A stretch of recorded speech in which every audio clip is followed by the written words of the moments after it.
The night was gentle. Soft breezes drifted through the air like whispered blessings, carrying with them the distant fragrance of jasmine and the calm hush of a world preparing for rest.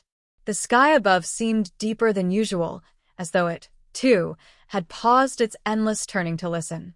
And now, before the story begins, a quiet voice rises in the stillness, your storyteller, the sleepy sage, speaking softly into the night. Before we begin, tell me, where are you listening from tonight? And what time is it where you are? Pause for a moment. Feel your breath slow. Let your mind settle. Wherever you are in the world, whatever hour this finds you, early morning, late evening, or deep into the quiet hours of the night, you are welcome here. You are safe here. You are warm here. This tale, ancient as the winds yet gentle as a lullaby, comes to you slowly like moonlight spreading across an old forest floor. So settle in. Lie back. Let your body rest. Let your heart grow calm. Your story begins now. Long ago, in an age when mountains still carried the memory of gods and rivers whispered secrets to those who listened, there existed a quiet valley known as the Land of Falling Leaves. Here, every season was autumn. Golden leaves drifted endlessly from ancient trees, silent, weightless, eternal. They fell not from decay, but from grace, as if the trees had too much beauty and had to release them back into the world. Birds glided without hurry. Streams sang without end. Wind moved like a thoughtful companion. And in the heart of this valley lived a sage. Not a sage known for miracles. Not a sage worshipped by thousands. Not a sage who sought power or admiration. He was simply known as Rishi Amritaya, the sage of the unending breath. He was old, older than he looked, and older than he cared to admit. His hair, long and silver, flowed freely over his shoulders like threads of moonlight. His eyes were calm but deep, reflecting not his age, but the countless lifetimes of wisdom that lived behind them. People said he could meditate for days without moving, that he could listen to the voice of a river and hear truths hidden within the ripples. Others said he never seemed to age, though decades passed around him like the falling leaves that carpeted his forest. Rishi Amritaya lived alone, but never lonely. His world was full of trees, full of breath, full of quiet conversations with the universe. But there was one thing he knew better than anyone else alive: the nature of time. Time flowed differently around him, slower, calmer, as if even time respected his presence.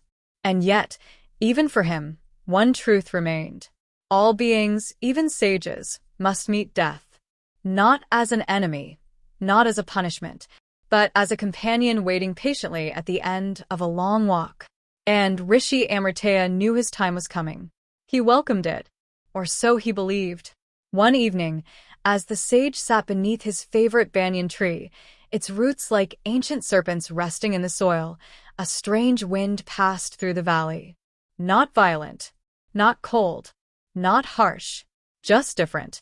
It carried no scent of earth, no whisper of leaves, no warmth of memory. Instead, it carried something unfamiliar: stillness. A stillness deeper than any meditation he had ever entered. A stillness that did not belong to the Valley of Falling Leaves. Rishi Amritaya opened his eyes. The world had not changed, but something had entered it. Something watching, something waiting. He placed his palms together in greeting. "Welcome," he whispered softly. For only one being moves without disturbing the wind itself. For a moment, nothing happened. Then the shadows beneath the banyan tree thickened, gathering like ink poured gently into water. They did not frighten him. They moved with elegance, with purpose, with an ancient authority. From those shadows emerged a figure. Tall, silent, timeless, clad not in robes, but in darkness itself. Darkness that shimmered faintly like the night sky holding its breath. Around him floated a subtle glow, not bright, but unmistakably divine. This was no demon, no spirit, no celestial traveler. It was Yama, Lord of Dharma, Lord of Balance, Lord of Death. His presence did not chill the air. It softened it. His eyes did not carry cruelty. They carried clarity, as though he had seen every joy and every sorrow of every soul that had ever lived. Rishi Amritaya bowed his head. Yama, he murmured. Welcome to my humble valley. I have been expecting you. Yama's voice was low, gentle, and patient. A voice that had spoken to kings and beggars alike. Amritaya, he said. You have lived long. You have lived well. Your final breath approaches. The sage smiled, serene. I know, and I am ready. But Yama did not move. He did not reach for the sage's soul. He simply watched him, with an expression that held a question. A question Rishi Amritaya could feel even before it was spoken. Yama stepped closer. Are you truly ready? He asked softly. The leaves around them paused mid-fall. The wind stopped breathing. The valley held its breath. For the first time in many lifetimes, Rishi Amritaya felt something stir inside him. Not fear. Something more mysterious. More subtle. More human. A thread of unfinished longing. He exhaled slowly. I do not know. Yama nodded, as if he had known the truth all along. And thus began the story. Not of a sage who accepted death, but of a sage who dared to question it. A sage who had challenged death itself. The valley of falling leaves had never been so quiet. Every golden leaf that had once drifted softly to the ground now hung in the air, held in a delicate suspension, as if time itself were listening to the conversation between the sage and the unseen boundary that all beings must one day cross. Yama stood with an air of gentle certainty, his presence dignified yet strangely comforting. His eyes, deep as ancient wells, never left the face of Rishi Amritaya. Your last breath approaches, Yama repeated softly. Your body has served you. Your mind has ripened. Your karma is complete. The sage smiled faintly, his fingers brushing the cool earth beside him. Yes, he said, I have known this for some time. I have watched the body grow slower, the heartbeat quieter, the dreams fewer. I have emptied my desires, one by one, until only stillness remained. Yama tilted his head, the way one might when listening to a student who has studied well, but not completely. Only stillness? He asked. Rishi Amritaya closed his eyes. There was a long pause. In that pause, he felt it again. That small, thin thread of something unspoken. A question he had never dared to let fully form. He opened his eyes once more. No, he admitted quietly. Not only stillness. Yama did not move, yet his presence seemed to draw closer. What remains? He asked. The sage inhaled slowly, feeling the air move through him, filling his lungs, touching the last corners of his being. Then, with a softness that surprised even him, he spoke. I have spent lifetimes teaching others not to fear death. I have told them that the soul is untouched, that the self is eternal, that bodies rise and fall like waves upon the ocean. But his voice trembled. I have never stood here, exactly where I stand now, with you before me, with the next world behind you, and this life behind me. He looked up at Yama with clear, gentle eyes. I realize there is still something I do not know. Yama's gaze deepened. What is it you do not know, Rishi Amritaya? The sage's next words fell like slow, heavy rain. I do not know whether death is only a passage, or also a teacher. The wind, held still until now, stirred slightly. The question did not come from fear of losing his body. It did not come from attachment to his life. It came from the single, sincere place in him that had always wanted to know truth in its fullest form. Yama seemed to consider this, though in truth, he had already known the question was coming. The Lord of Death does not only collect lives, he also measures readiness. Finally he spoke. Few ask me this at the doorway, Yama said quietly. They cling, they bargain, they plead, or they surrender blindly, thinking that ending is all there is. You, sage, ask not what you will lose, but what you might still learn. Rishi Amritaya bowed his head. I have spent so long learning how to live, he whispered. It seems incomplete to leave without once truly knowing how to die. Yama's expression softened. So, he said, you do not wish to delay death. You do not wish to escape death. You wish to understand death. The sage nodded. If you permit it. Silence settled again, but this time it was not heavy. It was full of possibility, full of unseen paths, full of choices that most souls never knew they had. Yama closed his eyes briefly, as though listening to a music older than creation. When he opened them, there was a new light within them. Not approval, not refusal, but consent to something delicate and rare. You ask for a dangerous gift, Amritaya, he said softly. Dangerous? The sage asked, though his voice remained calm. Yes, Yama replied. Knowledge beyond a certain point changes the knower. Most hearts are not built to carry the full weight of it. Rishi Amritaya smiled gently. Then perhaps, he said, let whatever must break, break. I would rather shatter into truth than remain whole in half-knowing. The valley seemed to glow faintly at his words. Even the trees, long familiar with the cycles of life and fall, seemed to listen more closely. Yama took one more step forward. The space between them now felt less like distance and more like a bridge. So, Death said, you wish to challenge me. There was no arrogance in his tone, no insult, only a statement of what was. The sage shook his head slowly. Not challenge you, he corrected softly. Challenge my own ignorance. In your presence. Yama's lips curved into the faintest smile. That, he said, is a much wiser challenge. The Lord of Death lifted his hand.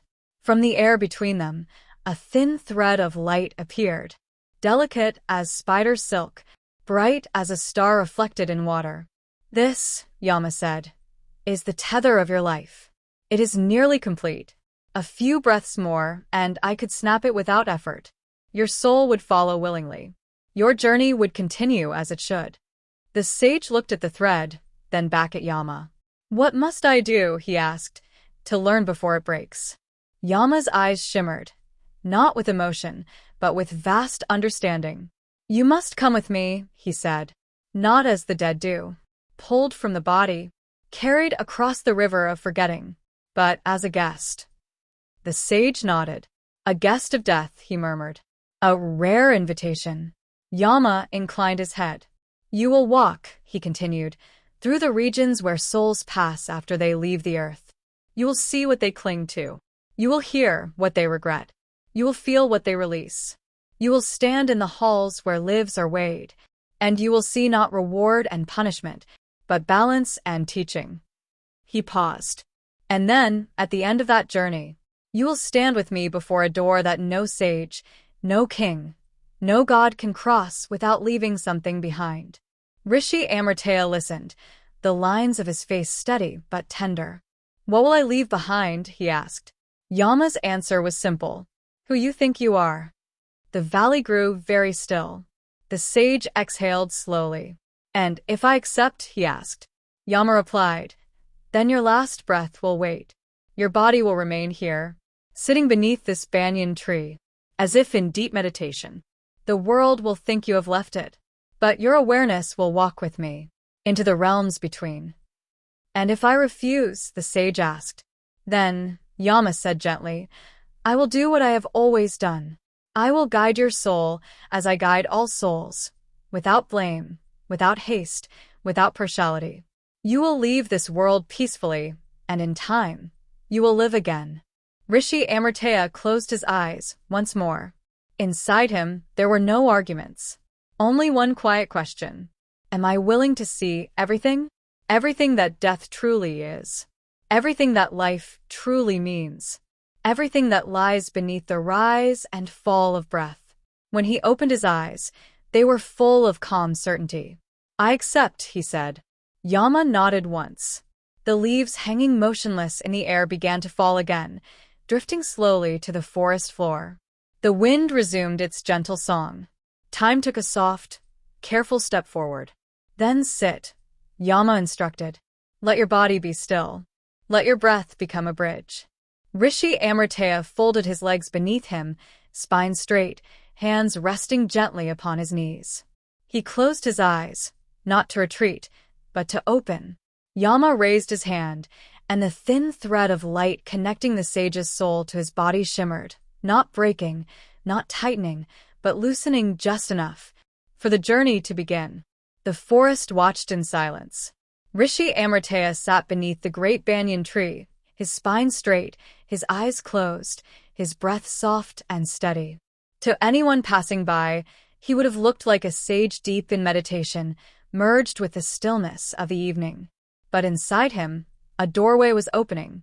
The thread of light Yama had revealed shimmered gently between body and soul, not broken, not taut, just loosened, like a silk cord slipping free from a knot.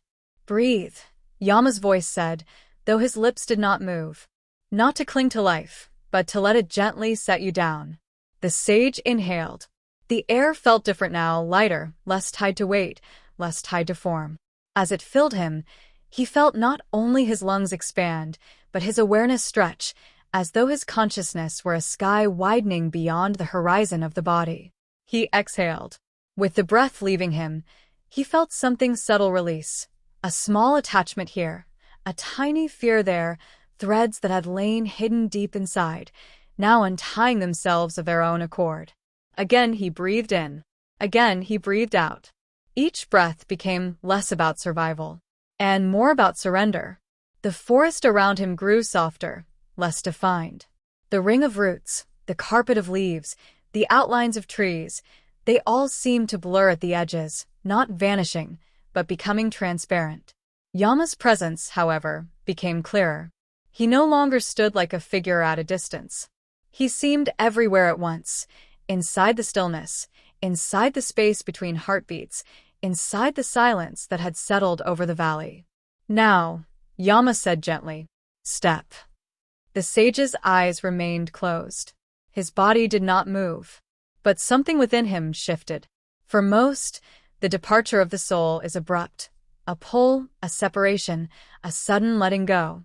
For Rishi Amritaya, it was more like standing up from a long, deep rest. He felt himself rise without rising. The weight of his limbs, the familiar boundaries of skin and bone, the quiet pulse of blood, these remained behind like garments folded neatly on the floor. He was still himself, yet he was also more. He opened his eyes in that other way, the inner seeing beyond physical sight, and found himself standing beside his own body. There he was, a frail, thin figure seated beneath the banyan tree, skin like old parchment, hair like silver threads draped over his shoulders, face serene. For a moment he simply observed. "Do you feel sorrow?" Yama asked softly, appearing at his side like a shadow that held its own light. Rishi Amritaya studied the body that had carried him through this life, through forests and storms, through hunger and health, through youth and age, through countless hours of stillness. "No," he said quietly. Then, after a pause, "But I feel gratitude." Yama inclined his head. "Then offer it," he said. The sage closed his inner eyes and bowed. Not to Yama, not to the world, but to his own body. "Thank you," he whispered. "Thank you for every breath, for every step, for every heartbeat that allowed me to pray, to ask, to seek, to wait. You have done enough. You may rest." As his gratitude poured forth, the air around the body seemed to glow faintly, like a lamp being thanked for its light at dawn. The sage turned away. His attachment to the body had not been loud, but it had been real. Now, with gratitude given, the first of many threads had been gently released. "Come," Yama said. Without walking, they moved. The forest did not fade. It receded. Trees, sky, earth, and air folded softly into a vast, gentle dimness, a kind of twilight that carried no fear, only mystery. The sound of the wind grew distant, replaced by something stranger and more intimate. The sound of breaths. Not his own. Not Yama's. Countless breaths. Slow. Fast. Ragged. Calm. Rising and falling in invisible chests. "Where are we?" the sage asked, his voice quieter than before. "At the edge," Yama replied. "The place where the last breath of every being gathers, before it dissolves into silence." Rishi Amritaya listened. He could hear them now, each exhale a story ending, each inhale a reluctant attempt to stay. It was like standing at the edge of an ocean made of sighs. Some breaths trembled with fear, some with regret, some with longing, a few with peace. "Do you judge them?" the sage asked softly. Yama's reply was immediate, steady. No. "I only witness them, as you are witnessing now." They stood in that strange twilight, watching streams of faint light flow past, each thread tied to a breath, each breath tied to a life somewhere in the waking world. "What happens," the sage asked, "to a breath that ends in fear?" Yama gestured with a slight nod toward one of the streams. Rishi Amritaya looked. He saw a flicker, a soul clinging tightly to a fading body, thoughts tangled around unfinished desires. The final breath left the body like a prisoner leaving a cell, looking back again and again, unable to accept that the door had opened. The soul was not dragged. It was not punished. It simply hovered, confused, turning circles around the place where its body had once been. "This," Yama said gently, "is what fear does. It cannot stop death. It only delays surrender." The sage watched with quiet sorrow. "And what of those who die with peace?" he asked. Yama motioned toward another stream. In this one, the light moved differently. The final breath slipped from the body like a leaf from a branch, natural, graceful. The soul did not cling. It turned once, offered silent gratitude, and followed the gentle pull that waited beyond. "It is not the manner of death," Yama said, "that shapes the soul's journey, but the inner state at the moment of letting go." The sage fell silent. He thought of his own breath, still tethered gently to the body resting beneath the banyan tree. He thought of those who had come to him seeking reassurance, asking what death would be like. He had spoken from scripture, from philosophy, from meditative insight. Now he was seeing. "Do you still wish to learn?" Yama asked. Rishi Amritaya inhaled, not air but experience. "Yes," he replied softly. "If I am to leave this world, let me at least leave fully aware of what I am leaving to." Yama nodded once. "Then we go farther," he said. The twilight brightened, just a little.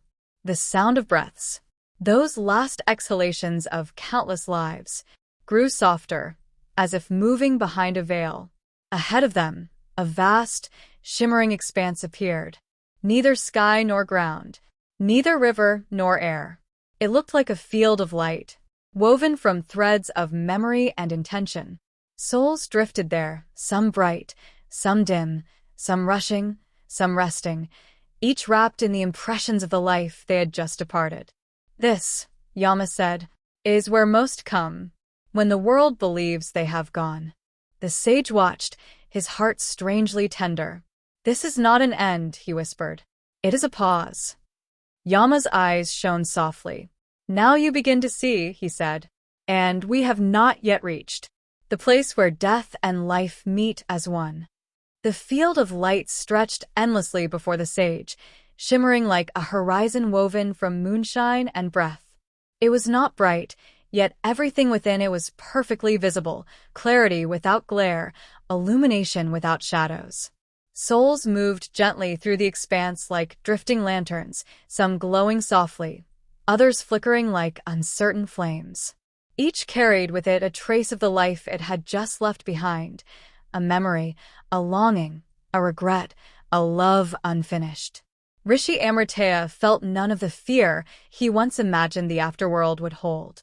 Instead, there was a quiet sweetness here, like the stillness after rain, when the world is neither asleep nor awake. Yama walked beside him, neither rushing nor waiting, letting the sage absorb the scene before him. "Most souls come here first," Yama explained. "They are not dragged. They are not judged. They simply arrive." The sage watched as one soul, faint as a whisper, floated uncertainly through the field. It trembled with confusion, its form flickering with unspoken questions. "What troubles that one?" the sage asked softly. Yama turned his calm gaze toward it. "That soul left life in anger," he said. "Anger does not punish, but it blinds." As if hearing Yama's words, the soul flickered more violently, images forming around it, shards of memory, a raised voice, harsh words, a moment of regret just before the final breath. The sage approached gently. He did not touch the soul, he could not, but he extended compassion toward it like a hand. The soul paused in its trembling. "Can it hear me?" the sage asked. "Not your voice," Yama replied. "But your intention?" "Yes." The sage whispered inwardly, not to the soul, but to the lingering imprint within it. Rest. You are not unfinished because you were angry. You are unfinished because you never forgave yourself. The soul brightened, just slightly, and drifted onward. Rishi Amritaya exhaled. So, even after death, the heart clings. Yama nodded. Death takes the body. Memory takes the mind. But impressions, the deep grooves of emotion, follow the soul like a fragrance. They walked farther. The field shifted in color, pale gold to soft indigo, as if responding to the nature of souls passing through. In the indigo region, the souls were heavier, their shapes more blurred, their movements slower. The sage felt a familiar ache in his heart. "These carry grief," Yama said gently before the sage could ask. They did not fear dying. They feared leaving others behind. One soul hovered close, pulsing faintly like a heartbeat with missing beats. Images shimmered around it, a mother's hand, a child's laughter, a home left too soon. Rishi Amritaya felt tears form in his subtle eyes.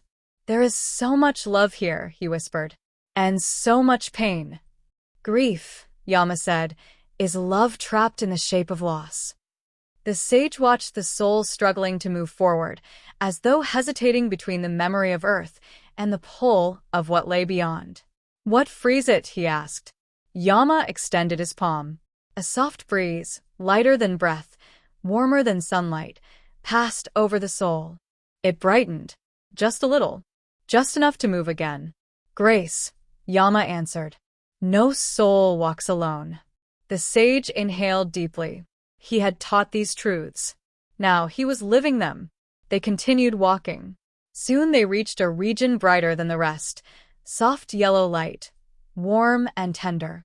Here, the souls were peaceful, their shapes clear, their movements effortless. Some were resting, some radiated contentment, some seemed to sing without sound. "What of these?" the sage asked, smiling gently. "These are the ones who left life with acceptance," Yama replied.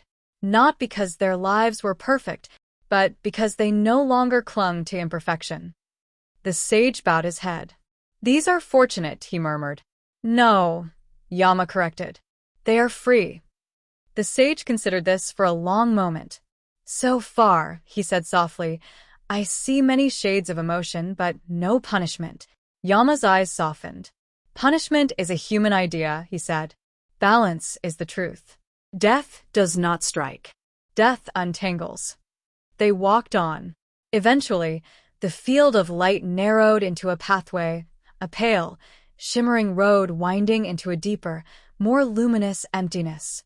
Beyond this path, Yama said quietly, is where souls prepare for the next step. "Rebirth?" the sage asked. "Sometimes," Yama replied. "Not always." Rishi Amritaya looked ahead. "May I see?" he asked. Yama shook his head gently. "Not yet. Before you see what lies ahead, you must understand what holds souls back." The sage nodded. There was no rush here. Time did not exist in the way it did on Earth. "Then show me," he said. Yama raised his hand. The field of light shifted. The souls faded. The valley of falling leaves disappeared entirely. In its place rose something vast, a great, swirling tapestry of patterns and colors, moving like the surface of a living ocean. "What is this?" the sage whispered. Yama's voice carried both gravity and tenderness. "This," he said, "is the web of attachments." The sage felt his breath still, even in this subtle body. He saw lives woven together by threads of longing, threads that stretched across births, across centuries, across worlds. Some threads glowed with love. Some trembled with desire. some tangled in loops of fear or regret. Every soul, Yama continued, has threads that pull it back into the world. Threads the soul must face, untangle, or release, before it moves forward. The sage stepped closer, captivated. He recognized some patterns. He had seen them in his students, in travelers, in strangers who had come to him for wisdom. But one thread caught his attention. A single, faint line, leading from the web to himself. He inhaled sharply. "That is yours," Yama said quietly. "What does it bind me to?" the sage asked. Yama looked at him with infinite patience. "That," he said, "you must discover next." The web of attachments shimmered before Rishi Amritaya like an ocean made of memory and longing. Each thread pulsed faintly, alive with the emotional imprint of countless lives. Some threads gleamed with soft compassion. Others flickered with restlessness or sorrow. All of them, every line, every knot, told a story about why souls return again and again to the world of form.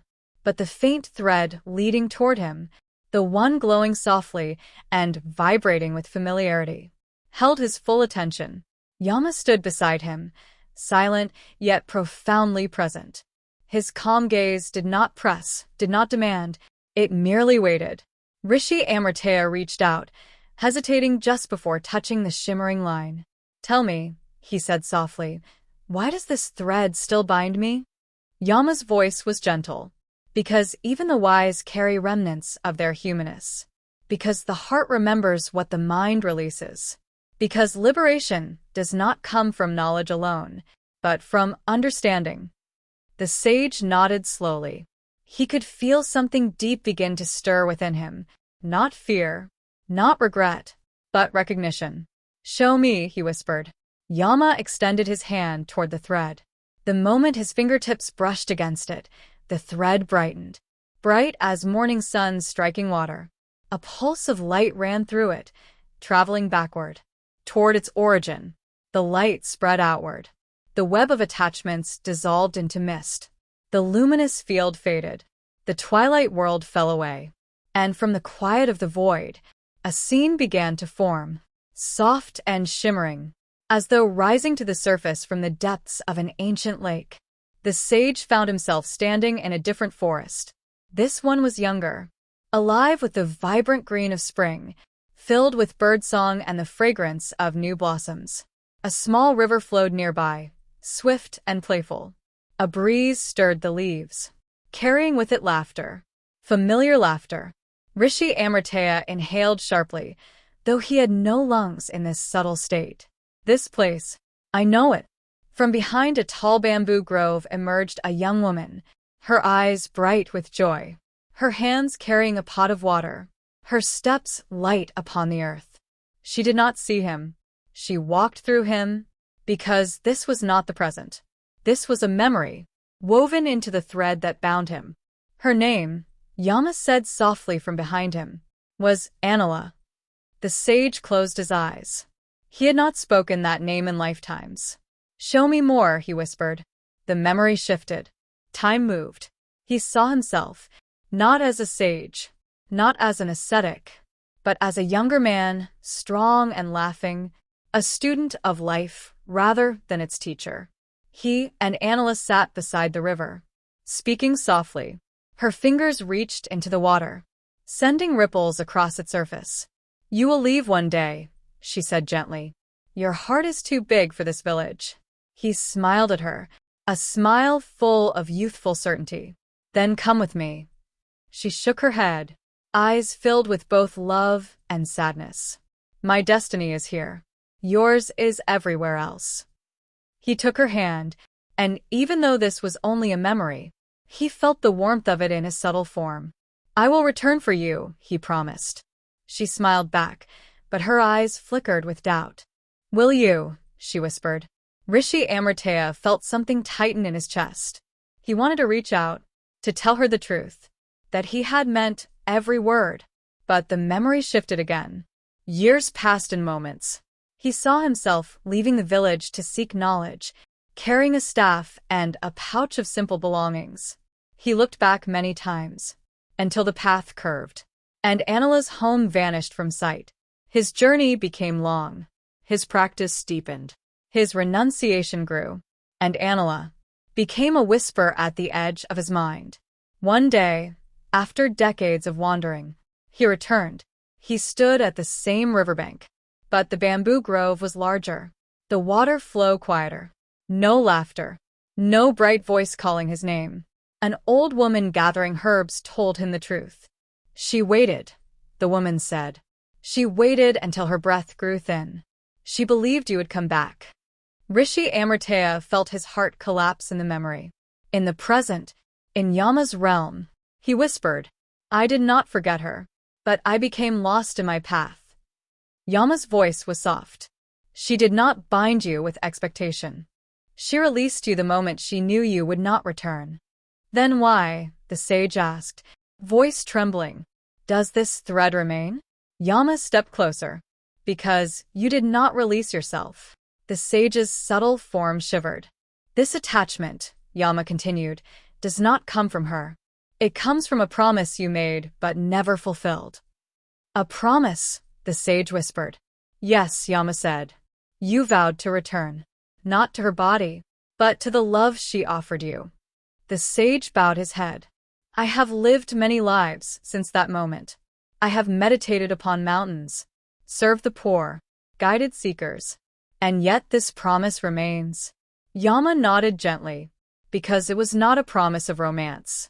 It was a promise of presence, a promise of returning to a part of your own heart you abandoned in your pursuit of wisdom. A silence deeper than breath settled over the space between them. Rishi Amritaya whispered, So, the thread binds me not to her, but to myself. Yes, Yama said, to the part of you that you left sleeping in the past, to the love you believed would weaken you, when in truth, it would have completed you. The sage swallowed. Not fear, not regret, understanding. What must I do? He asked softly. Yama extended his hand toward the fading memory. You must face the truth you turned away from. Only then can the thread unravel. The young woman's smile lingered in the final shimmer of the memory. And then it faded. Only the thread remained, still faint, still glowing, but now understood. Rishi Amritaya took a slow breath. I am ready, he said. Show me the next thread. Yama's expression changed. Not quite a smile, but something close. There is only one left, he murmured. The sage looked up. One, he asked. Only one. Yama nodded. And it is the deepest, the most hidden, the one you have never spoken aloud, even to yourself. The sage felt a ripple move through him. What is it tied to? He asked. Yama's answer was quiet. To death itself. The world around them dimmed, the light shifting into a deep, reverent hush. Come, Yama said. It is time you see why you truly called me here. The realm around the sage darkened, not into shadow, but into a kind of sacred dusk. A quiet so deep, even memory hesitated to breathe. Yama stood before Rishi Amritaya like the still point at the center of a turning world. He lifted one hand, and the shimmering web of attachments dissolved completely, leaving only the faint thread that pulsed between the sage and something unseen. This, Yama said softly, is the thread that keeps you bound more than any other. The sage felt it before he saw it. A coldness, not fear, but the echo of something ancient, passed through his subtle form. It was light, thin, almost invisible, yet heavier than any chain forged by iron. What is it? The sage whispered. Yama stepped closer. It is the attachment no sage admits, he said gently. The fear beneath all teachings, beneath all meditation, beneath even wisdom. Rishi Amritaya bowed his head. I have released everything, he murmured. My relationships, my desires, my pride. I thought nothing remained. That is why you are here, Yama replied. Because you have been honest in all but one place. The sage looked up. And what is that place? Yama's eyes softened with an understanding older than creation. The place where you fear, not death, but God. The sage inhaled sharply. Even in his subtle form, He felt it like a quiet thunder inside his being. I fear God, he whispered. Yama nodded once, slowly. Yes. Yama raised his hand, and the realm around them shifted again, not into memories, not into visions, but into something deeper. The space before them blossomed into an expanse of shimmering emptiness. Soft, endless, luminous. Like the faint glow seen when closing one's eyes after staring at the stars. This, Yama said, is the threshold beyond which individuality dissolves. The sage felt his subtle heart tremble. Not from danger, from truth. All lives return here, Yama continued. All souls merge back into the source. Here, the wave becomes the ocean. The spark becomes the flame. The seeker becomes the existence that once felt distant. The sage swallowed. And I fear this merging? Yama gestured toward the faint thread that bound the sage. That thread, he said, is not tied to a memory, nor to a person, nor to a desire. It is tied to your last belief, that your awareness must remain separate, to understand truth. Rishi Amritaya closed his eyes painfully. I have spent entire lifetimes seeking the ultimate, he whispered. To meditate, to dissolve the ego, to quiet the self. And yet, Yama finished for him. You are afraid of losing the you who is seeking. The sage felt the words like a mirror reflecting him perfectly. He had walked mountains, bathed in sacred rivers, lived in silence for years, taught thousands. Yet somewhere inside him, a small, shivering voice had always whispered, if I dissolve, who will remain to know the truth? What you fear, Yama said gently, is not death of the body. It is the death of separation. The sage trembled. It is not God you fear, Yama continued. It is becoming him. The realm brightened slightly. A glow without source. Soft but infinite. The sage stared into that endlessness. His voice was almost a whisper. So, I am not afraid of you, Yama.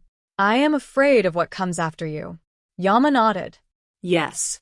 You do not fear the closing of your life. You fear the opening of the absolute. The silence that followed was the deepest the sage had ever felt. It wrapped around him like an ancient truth finally unveiled. Rishi Amritaya's subtle form wavered, not from instability, but from inner recognition. He whispered, I taught others that we are all one with the divine, but I held on to the idea that something of myself would cross the bridge intact. Yama's voice softened further. Humans cling not only to life, but to identity, even its spiritual forms. The sage bowed his head, feeling humility wash through him like rain. What must I do to release this? He asked. Yama extended one hand. Look. The endless expanse before them shifted, and within it a single ripple formed. It was faint, delicate, barely noticeable. That ripple, Yama explained, is you.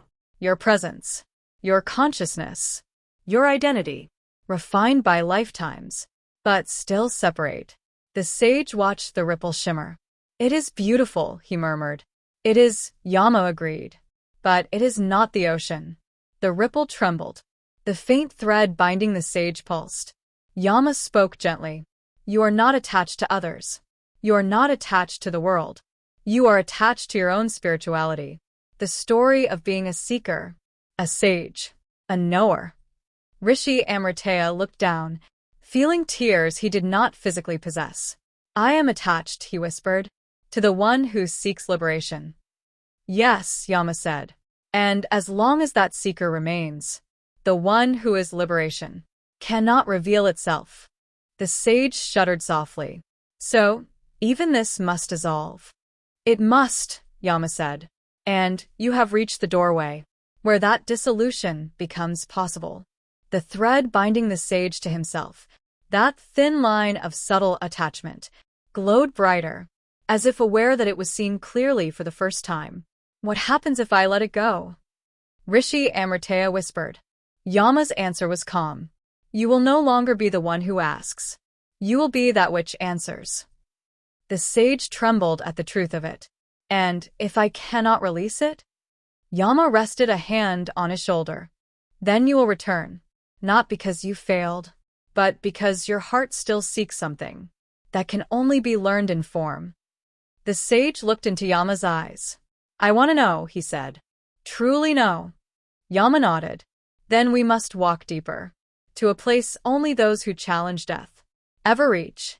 The realm darkened again, not into fear, but into quiet anticipation. Come, Yama said, and the sage followed him, toward a threshold no living being had crossed with awareness. The air between worlds grew quieter.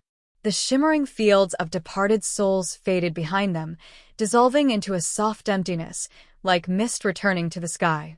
The web of attachments vanished completely, leaving no sound, no light, no memory. Yama walked ahead, each step steady, unhurried, resonant. Rishi Amritaya followed, though walking was no longer the right word.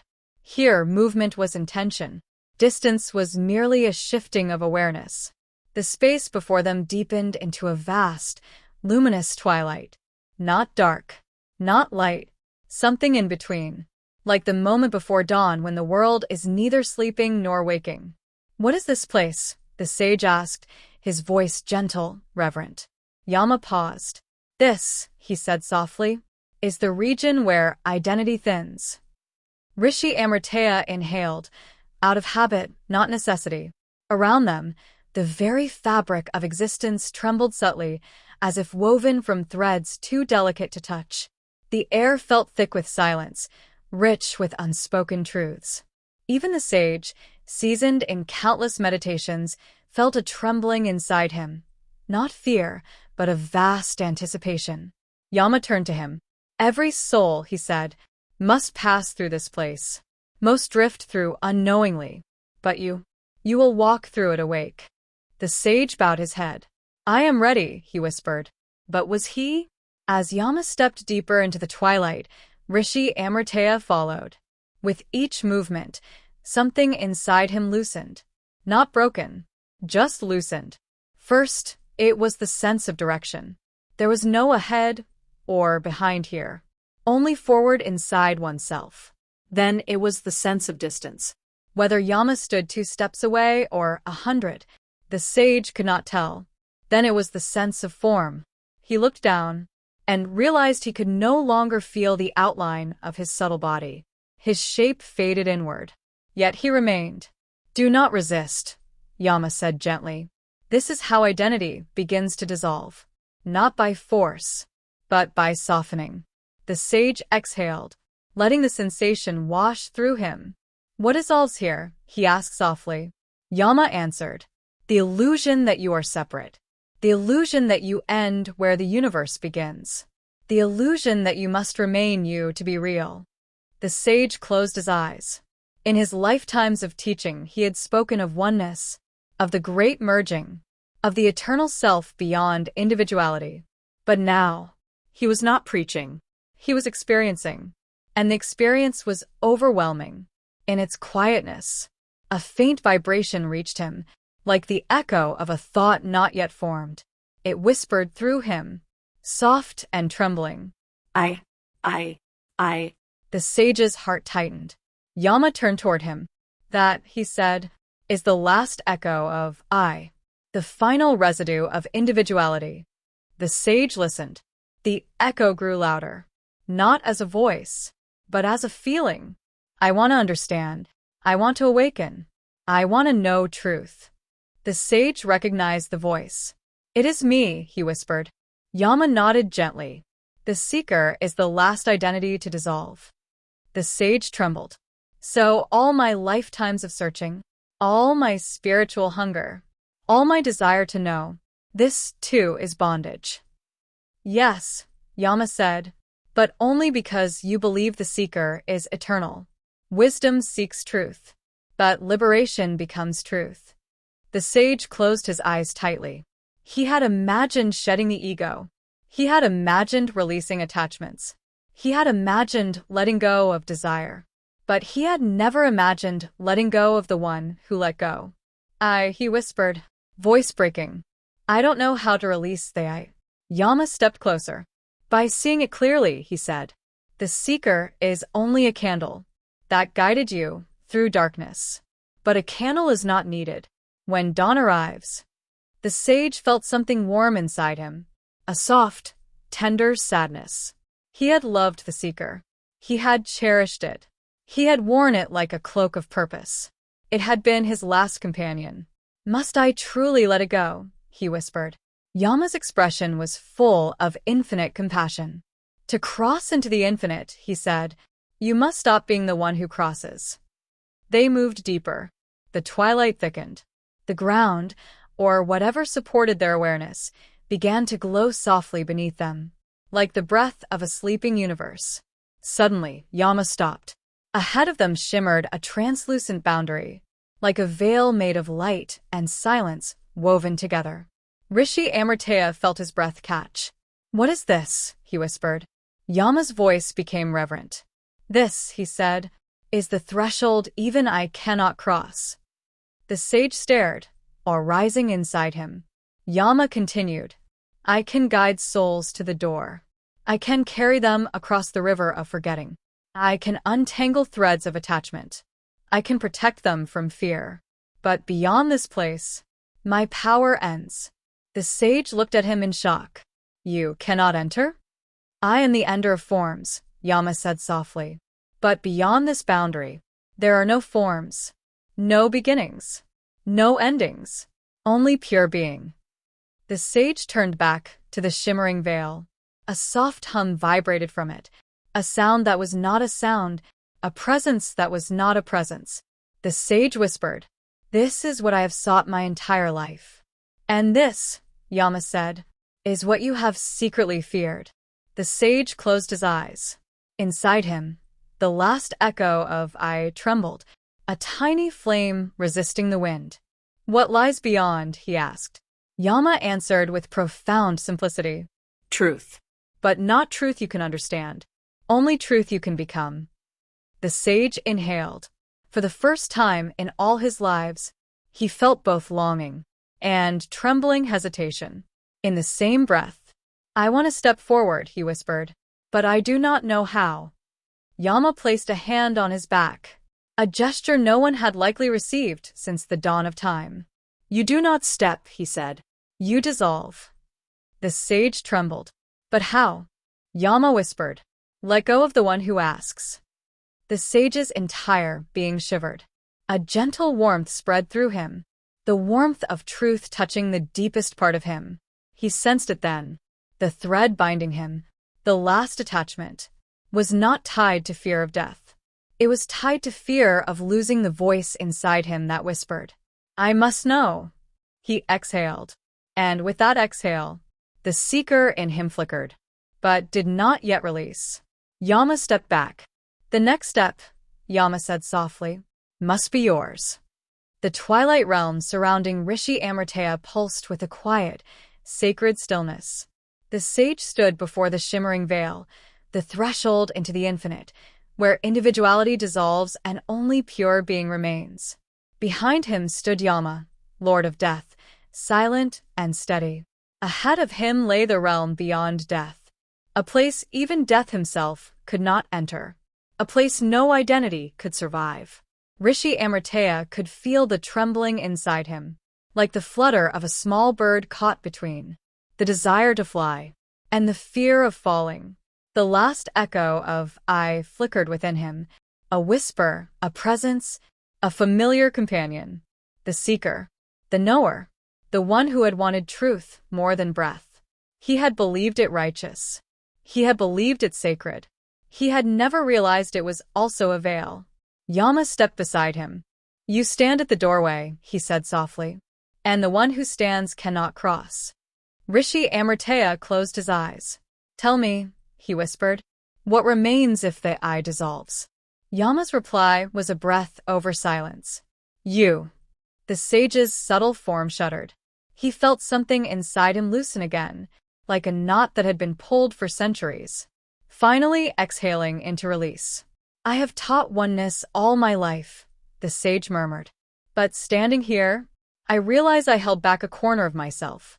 A small, frightened piece that whispered, If I disappear, who will know the truth? Yama bowed his head, his dark form shimmering faintly. This is the last ignorance, he said gently.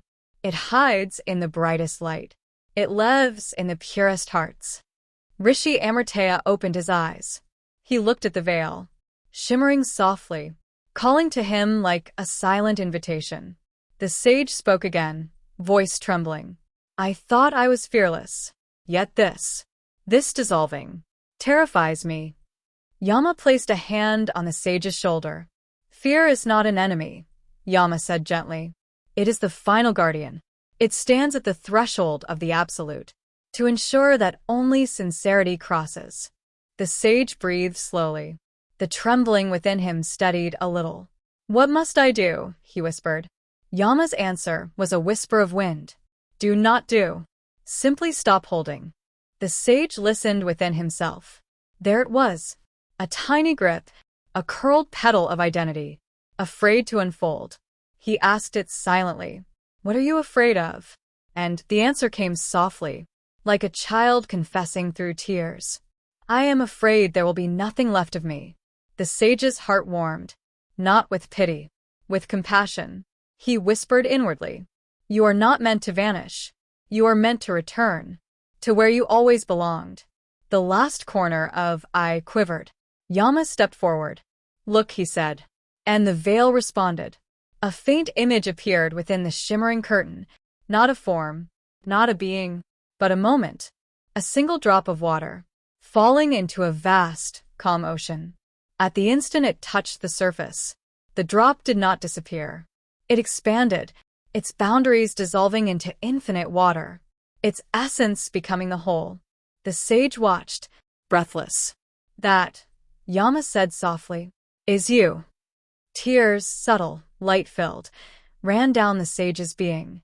I thought dissolving meant losing myself, he whispered. No, Yama replied. It means losing the boundaries that kept you small. The sage inhaled deeply. The last echo of I trembled again. But this time, not with fear, with readiness. Rishi Amritaya turned to Yama. If I cross, he asked, will I ever return? Yama's answer was wise, tender, and true. If you return, it will not be as the one who asks. It will be as the one who knows. The sage nodded slowly. He felt the last thread binding him, a thin, trembling silver line, stretched softly, not breaking, not severing, simply loosening. I have nothing left to ask, the sage whispered. Yama stepped back, hands folded before him, in a gesture of profound respect. Then, Yama said, You are ready for what no living soul has ever done with awareness. The sage turned toward the veil. The twilight pulsed gently. The veil shimmered like breath made of stars. He took a slow, tender breath, a breath not of the body, but of the soul. And as he exhaled, something inside him clicked open. A soft release. A letting go, without force. The last echo of I flickered one final time, then bowed, like a lover releasing its beloved, into freedom. The sage whispered, I surrender. And the veil brightened. The moment Rishi Amritaya surrendered, the veil did not tear open, nor did light burst forth. Instead, the veil softened, as though the fabric of existence exhaled in welcome. The shimmering surface rippled gently, like a pond touched by moonlight. Every pulse of the veil matched the rhythm of his being, as if greeting a traveler who had finally laid down every burden. Yama stepped back. He was the Lord of Endings. But here, at this boundary, even he bowed. Beyond this point, Yama said, his voice low and resonant. I can no longer guide you. It is not death you face now, but truth. The sage closed his eyes for a moment. There was no fear. There was no excitement. There was only stillness. The stillness that comes when a long search finally finds its destination. Rishi Amritaya moved forward. Not his feet, for he no longer felt them. Not his body, for that had been left beneath the banyan tree long ago. What moved now was awareness. As he crossed the threshold, The veil parted silently, like curtains drawn aside by invisible hands. For a brief instant, he felt a sensation similar to stepping into warm water, a gentle embrace, a soothing weightlessness. And then, everything he had ever known dissolved. Not vanished, but transformed. The realm beyond was not darkness, not light, not emptiness, not fullness. It was presence. A presence that had no shape, yet filled everything. A presence that was not seen, but experienced. A presence that did not speak, yet communicated instantly and completely. The sage felt himself expand. His awareness stretched outward, wider. Keeper. Beyond the boundaries he once believed were real. He felt the vastness of existence within him. He felt the subtle hum of truth moving like a river. He felt everything. And yet, there was no overwhelm. It felt natural, familiar, like returning home after lifetimes spent wandering far away. The sage floated, or perhaps he simply was. All around him, waves of luminous energy flowed. Not chaotic, not still, perfectly balanced. Some waves shimmered with the presence of other souls. Souls who had crossed the veil unconsciously, dissolving gently into the ocean without knowing they had returned. Others were the echoes of universes beginning to form, flickers of creation, in their earliest vibration. Still others were currents of divine will, subtle, purposeful movements that guided the unfolding of all worlds. Rishi Amritaya was not separate from these waves. He was inside them. He was part of them. He was them. A soft realization spread through him. Oneness is not a concept. It is the ground of existence. He felt the last remnants of individuality melt further. There was no fear, only warmth, only recognition, only truth. From the center of the luminous ocean, a presence emerged. It did not take shape. It did not take form. But the sage recognized it instantly. Without eyes, without mind, without thought, it was the essence of all essences. The light behind all lights. The breath behind all breaths. The self behind all selves. His awareness quivered. Not with fear. With awe. It was the present sages had spoken of in fragments. The vastness they had glimpsed in meditations. The silence that echoed in sacred texts. The truth hinted at in moments of deep surrender. Now it was here. Everywhere. Around him. Within him. As him. The presence communicated without words. You were never separate. A soft, trembling warmth flooded through the sage. He had read scriptures his entire life. He had recited the teachings to countless students. He had meditated upon this truth for decades. But experiencing it was everything. He felt tears, not of sadness, but of completion. The presence continued. You sought me as though I were elsewhere.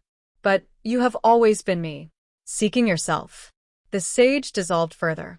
The last thin layers of seeking melting away like frost touched by sunrise. As the presence enveloped him, the sage saw something clearly for the first time. He had believed liberation was a destination, a point at which suffering ended, a state of pure bliss. But now he understood. Liberation was not an outcome. It was the dropping of a belief. The belief that there was ever an individual separate from the whole. He had spent lifetimes polishing the mirror of the mind, believing clarity lay in reflection. But now he saw. The mirror itself was the illusion.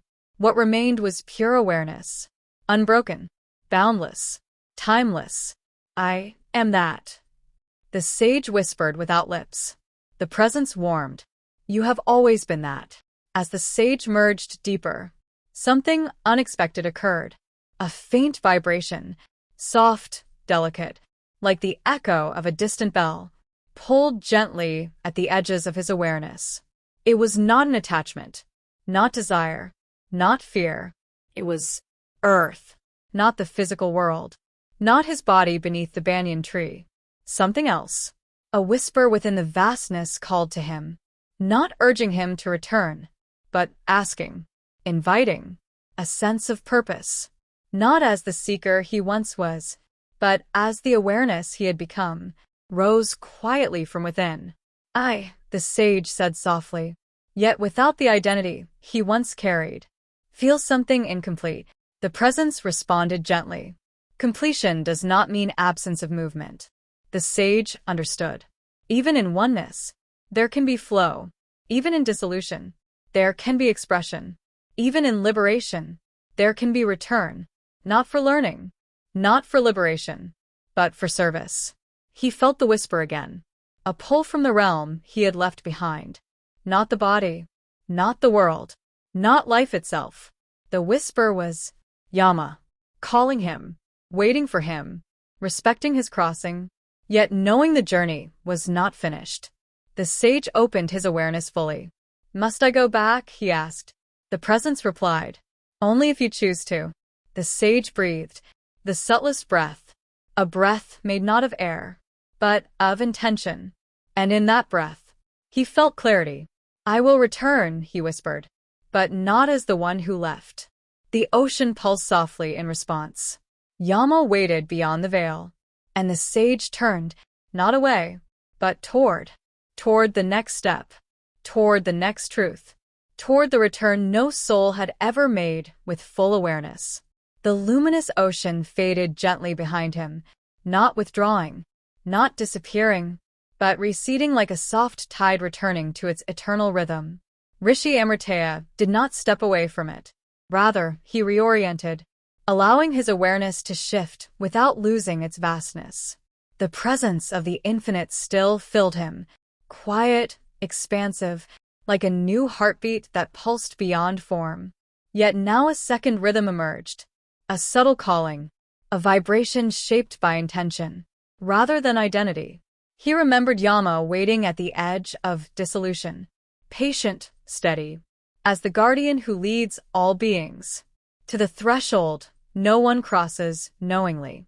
Now it was time to return, not as the seeker who had arrived, not as the sage who had feared merging, not even as the individual who dissolved, but as awareness choosing expression. The veil shimmered in the distance, soft as moonlight, and vast as silence. As the sage approached, the boundary did not resist him. The first time he crossed, the veil had greeted him. This time, it bowed. The ripples of light within it deepened, like a curtain parting for one who had become both audience and actor and stage. As he moved closer, he felt something curious. He no longer walked. He no longer approached. Distance itself bent around him, like a wave bending around a returning tide. When his awareness touched the veil, the boundary dissolved around him, not breaking, not parting, but welcoming like an old friend. A voice, not Yama's, but the infinite's, whispered, "You cross now not to dissolve, but to illuminate." And with that, the sage stepped through. Yama stood where the twilight met the boundary. He sensed a shift before the sage appeared, a movement unlike any he had witnessed in all the ages he had served. As the keeper of endings, most souls crossed the threshold and vanished into the ocean of being. Their individuality dissolved, like salt in water. But he felt something unusual now, a presence that had dissolved, yet remained. A returner, a knower without identity, a being without boundary. Yama's dark, serene eyes widened, just a little. As the sage emerged from the veil, the sight was silent and profound. The Rishi did not appear as a subtle body anymore. He no longer carried a shape or a shadow. He was pure awareness, given a glow only so that perception could perceive him. He was like the outline of light around a flame, a form of formlessness, a sound made visible. Yama bowed his head, a rare gesture, reserved only for those who returned from where even gods dissolve. "Rishi Amritaya," Yama said quietly, "you have crossed into the infinite and returned with awareness intact." His voice held neither surprise nor ceremony, only reverence. The sage's presence felt like a breeze over still water. He did not speak with words, Yet Yama heard him clearly.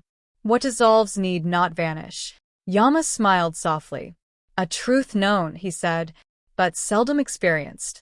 Rishi Amritaya's awareness gently unfolded. There was no need for syllables. Meaning arose like morning light. I am not the seeker anymore. Yama nodded. He had sensed this the moment the sage crossed. I am not the knower either. Yama's eyes softened. I am not the one who meditates, nor the one who dissolves. Yama stepped closer. Then who are you? He asked. The answer resonated through the realm. Quiet. Vast. Simple. I am that which watches the rise and fall of all who believe they are separate. Yama bowed again. You have become what sages describe, he said, but never embody fully in life. The sage pulsed gently, a wave of compassion rippling outward. Tell me, Yama asked softly, why have you returned across the veil? You were free. The sage's presence brightened, not with pride, but with purpose. Freedom is not a place, he said gently. It is a direction. I did not return to be freed. Yama listened with complete attention. I returned to understand what remains for those still bound. Yama's gaze deepened. This was rare, beyond rare. Most souls who dissolved lost all interest in the world of form. They vanished into bliss, until the world itself dissolved. But this sage, this newly awakened awareness, came back with clarity and compassion. You wish to see what keeps souls from freedom? Yama said softly. To see all layers of death and life, from both sides. The sage pulsed in agreement. To guide requires understanding. True guidance requires seeing all paths, even those hidden in shadow. Yama folded his hands behind him. Then listen closely, he said. His voice now carried gravity, a weight ancient as the first breath of the cosmos. You have crossed death's threshold. You have dissolved the seeker. You have returned without identity. The twilight around them darkened slightly. But what lies beyond this realm is not merely memory, not attachment, not dissolution. The sage listened. Yama continued. To challenge death fully, to understand all that binds souls, you must walk deeper still. A hush settled. Deeper than death, Yama said. Deeper than rebirth. Deeper even than the dissolution you just embraced. The sage's presence stilled in recognition. What lies deeper? Yama turned slowly, gazing into a distant, hidden corridor of twilight. The root, he whispered, of all fear. The sage's presence did not tremble. He simply asked, Show me. Yama nodded once, solemn and respectful. This, he said, will be the first time a being crosses into the root of fear, without dying. The realm around them shifted, the twilight thinning, the silence deepening. Follow me, Yama said, his voice soft as nightfall, and you will see what even gods rarely witness. The twilight realm stretched before them like an endless corridor of soft, muted light. Yama walked ahead, each step echoing with a gravity that felt ancient, even older than death itself. Rishi Amritaya followed, not as a form, not as a man, not as a seeker, but as awareness moving with intention. Every shift in this realm seemed to respond to his presence. The twilight deepened, the silence sharpened, the air grew still. Yet nothing here caused fear. Nothing threatened. Nothing clung. But that would soon change. For they were approaching a place Yama rarely visited, and never with company. A place he called the Root. As they moved deeper, the twilight around them thickened into a darker hue. Not black, but a deep indigo so rich. It felt like velvet draped over the senses. There were no shapes, no sounds, not even the faint hum of the soul-light fields behind them. Here, silence was not the absence of sound. It was a presence that watched. Rishi Amritaya felt it immediately. A delicate prickle, like awareness touching the edges of something that had been waiting for him. Yama paused. This place, he said quietly, is older than death. The sage listened. Older than fear, Yama continued. Older than the mind that trembles. Older even than the first soul that ever forgot its own nature. Rishi Amritaya felt a soft ripple inside him, not fear, but recognition. This was not a chamber created by gods, nor maintained by them. It was a primordial truth space, where the illusion of separation first formed. A soft pulse of light flickered ahead, not warm, not cold, a faint, trembling glow, like a candle in a world that had never seen fire. Yama gestured toward it. That, he said, is the first fear ever born. The sage moved closer. As he did, images began to swirl within the trembling glow, not clear pictures, but impressions. A vast oneness, a shift, a separation, a question, a single cosmic thought. What if I am not the whole? The sage felt the echo resonate inside him, like a forgotten dream remembered suddenly. With startling clarity, this, Yama whispered, is the moment consciousness first looked at itself, and imagined it was too. Rishi Amritaya felt a deep stillness form within him. This is the seed, he said quietly, the root from which all fear grows. Yes, Yama replied. Every fear, of death, of loss, of loneliness, of disappearance, comes from this first tremor. The sage gazed at the trembling light. It pulsed with the earliest illusion, the illusion of separation. Most souls, Yama continued, feel the echo of this fear their entire lives, without knowing where it comes from. Rishi Amritaya moved closer. The trembling increased, a soft, terrified vibration that seemed to beg for presence. As the sage approached, something curious happened. The trembling glow slowed. The primal fear quieted. Yama watched intently. You see, he murmured, when a being who knows its true nature approaches fear, fear remembers it is unreal. The sage extended his awareness toward the trembling glow, not to touch, not to grasp, but simply to witness. The trembling softened further. What does it want? He asked softly. Yama answered, to be seen and released. Rishi Amritaya felt another ripple of recognition. This fear, this ancient, original fracture, was not evil. It was simply confused, a child lost at the edge of infinity.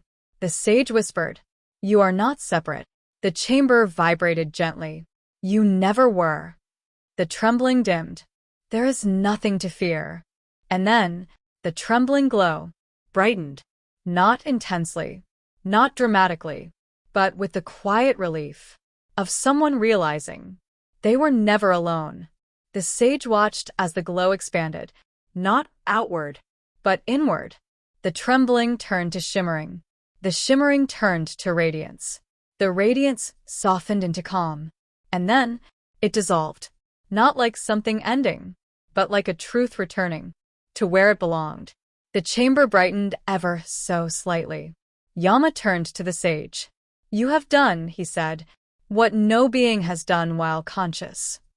The sage listened. You have witnessed the root of fear, Yama continued, and recognized it, not as an enemy, but as a misunderstanding. The sage's presence pulsed softly, a wave of compassion moving through the chamber. What happens now? He asked. Yama's dark, steady eyes grew luminous. Now, he said, you will see what fear hides. The chamber shifted. The deep indigo softened into a gentle silver.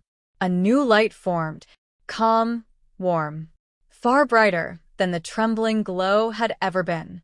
This light was steady, confident, radiant. Yama spoke quietly.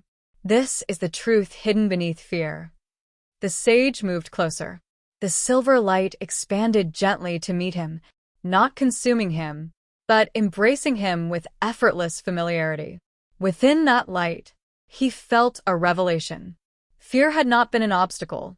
It had been a doorway, a veil masking the truth that all beings are held, supported, and known. The sage whispered, fear is the shadow cast by the light of unity. Yama bowed. Yes, he said, and you are ready for what lies beyond both. The sage felt ready. For the first time since leaving his body, he felt a new direction forming, a calling from deep within the realms of soul. The silver light parted, revealing a pathway unlike anything before. A pathway that led, not to death, not to dissolution, not to fear, but to the Hall of Lives, where the deepest truths of existence are kept. Yama turned to him. "Step forward," he said. "Now you will see what no returning soul has ever seen." The sage moved toward the path, and the chamber of fear faded behind him, like a dream that had taught its lesson. The silver light parted like a gentle curtain, revealing a path unlike any Rishi Amritaya had seen before. Not a road, not a corridor, not even a field of energy. It was something deeper, older, woven from purpose rather than matter. The path shimmered beneath him, silk woven from starlight, soft as moonbeams, steady as truth. Yama walked beside him, silent but present. For the first time, the sage felt that they were not merely moving through realms. They were descending into the architecture of existence itself. Ahead, a vast shape emerged from the twilight. At first it appeared as a horizon, then as a mountain, then as a temple, then finally as all three, and more. Yama spoke. "This is the place all souls pass through, but none remember." The structure grew clearer with each breath of awareness. An immense hall carved from luminous stone, yet not stone at all. Its pillars were woven from time. Its ceiling glowed with the light of countless destinies. Its walls shimmered with scenes from lives lived and lives yet to be. "This," Yama said softly, "is the Hall of Lives." The sage felt his being expand in reverence. Even without a body, he felt the instinct to bow. As they entered, the hall breathed, a slow, cosmic inhale and exhale. Murals of shifting light covered the endless walls. But these were not painted. They were alive. Every image moved, revealing births, deaths, joys, regrets, transformations. Some scenes unfolded slowly, like the gentle growth of a lotus. Others flickered rapidly, like sparks of insight striking the mind. Rishi Amritaya walked slowly, his awareness absorbing what lay around him. "These scenes," he murmured, "are they the past?" Yama answered, "They are not the past. They are all that is." The sage paused, listening. Yama continued, "The Hall of Lives is not a record. It is an unfolding tapestry. Past, present, and future are merely strands woven together. Here, every lifetime exists at once." The sage's awareness pulsed softly in awe. "This is the memory of the soul," he whispered. "No," Yama said gently. "This is the memory of all souls." They approached a vast table of light at the center of the hall. Upon it lay thousands of glowing objects. Not scrolls, not books, but shapes that shifted according to the one who observed them. For some, they might appear as pages. For others as orbs of light. For still others as patterns of sound. To the sage, they appeared as shimmering spheres, each containing layers of radiance. He looked closer. Inside each sphere were moving images. A child being born, a youth discovering purpose, an elder releasing their last breath. Then the cycle renewed. "What are these?" he asked. Yama touched one gently. "This is a life," he said. "Not the memory of one. The essence of it." The sage was silent. Yama continued, "Every being's existence is stored not as information, but as resonance. A living vibration. A truth that repeats until understood." The sage reached toward a nearby sphere. It glowed faintly, responding to his intention. "What happens," he asked softly, "when a soul learns all it must?" Yama smiled subtly. "The sphere dissolves. The vibration ends. The being does not return." The sage felt a wave of stillness pass through him. "And if a life remains incomplete?" Yama replied, "Then the sphere continues to shine, and the soul returns, to finish the pattern." The sage turned toward him. "Patterns," he repeated, "not punishments." "Exactly," Yama said. "There is no judgment here, only continuation." Then, as if drawn by an unseen force, one sphere drifted toward them. It glowed brighter than the others, yet carried a softness that seemed familiar. Rishi Amritaya felt a pull within him. Yama nodded. "This is yours." The sage watched the sphere hover before him. Within it, countless scenes shifted like reflections in water. The young boy meditating under a neem tree for the first time. The man wandering across mountains in search of answers. The teacher speaking to students under moonlit nights. The pilgrim walking barefoot toward the sacred rivers. The old sage sitting beneath the banyan tree, breathing his final breaths. he saw joy. He saw discipline. He saw longing. He saw compassion. He saw a lifetime of seeking. The sphere glowed gently, as if recognizing him back. Rishi Amritaya whispered, "I did not know a life could look so beautiful and so incomplete." Yama stood beside him, patience embodied. "What you see," he said, "is not your success nor your failure. It is your journey." The sage gazed deeper. One scene repeated more than others. Him walking alone, through forests, through deserts, through villages, through silence, always seeking, always moving, always yearning. He realized something subtle, something profound. Even his spiritual path had been a pattern, a noble pattern, a sincere pattern, but still a pattern. The sphere pulsed softly. The sage whispered, "I was never incomplete, only unaware." Yama nodded. "This is why you crossed the veil awake." Then the sphere shifted, and one final scene appeared. A thread, thin, shimmering, extended from the sphere, toward something further in the hall. Yama followed it with his gaze. "This," he said quietly, "is the last pattern you have yet to understand." The sage moved toward the thread. It led them to a vast, luminous door, towering ornate, engraved with symbols older than language. "What is this?" the sage asked. Yama's expression turned reverent. "This is the gate of origin," he said, "the place where a soul first chooses its purpose." The sage felt something shift inside him, a deep remembering, a faint stirring, like a forgotten dream returning. "I've began here," he whispered. Yama nodded. "And now," he said, "you must return, not as a seeker, but as awareness itself." The gate of origin pulsed softly in response. The air around them trembled, with both stillness and anticipation. The sage breathed, not to calm, not to prepare, but to acknowledge. "I am ready," he whispered. The hall brightened. The gate responded, and the next truth waited. Beyond the threshold, the gate of origin towered before Rishi Amritaya, shimmering with a light so ancient it felt like the first illumination that ever touched the cosmos. Its surface was carved, not with symbols, but with vibrations, patterns of truth that resonated directly with the soul. The sage stood before it not as a seeker, not as a teacher, not even as a soul returning home, but as awareness awake within awareness. The vast hall behind him remained silent and reverent. Yama stood to the side, hands folded, not as a lord or judge, but as a witness. For this was not a place where Yama had authority. Even death bowed here. The sage lifted his awareness toward the gate. The luminous surface rippled gently. It recognized him. "Why does it feel familiar?" the sage asked softly. Yama stepped forward. "Because," he said, "this is where you began."